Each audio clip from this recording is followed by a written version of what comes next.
Okay, so this is one of my first successes in a challenge. This is on the electronic dice machine. We were to design, build, program, test, and document an electronic dice machine. And so I started out this week kind of looking on YouTube, seeing some others that had done an electronic dice. I also watched some of our videos that were recommended for us to watch. I used a classmate's information from several years ago who had taken this class. Used some of her, looked at some of her notes.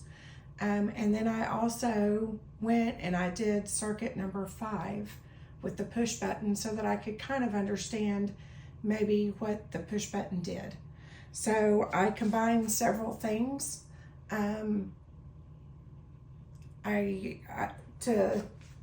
To wire everything, I used, I looked at the notes from a classmate from several years ago.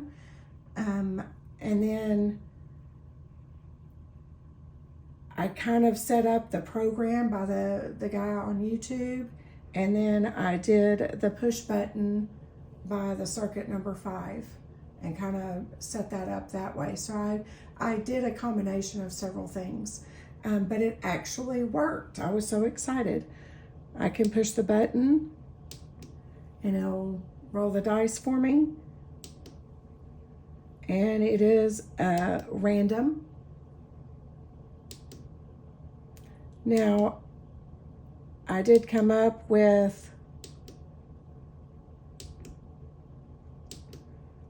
I did come up with none that would light up. And so I did try to go in and play with my code a little bit and change kind of my random thing. It was random, and then it was pin 6 to 13. So I thought, well, maybe that's what it is because I only have pin 6 to 12 set up. And so I thought maybe the 13 was giving me no lights. However, I went in and changed it and it still comes up with no lights. So I'm not real sure what that is. When I did my 100 results, this actually came up more times than any. So that came up 22 times in my 100. So I'm not real sure how to fix that. However, I do get some of the others. And so I was very excited that I finally was able to figure this out and put it all together. I call this for sure a win.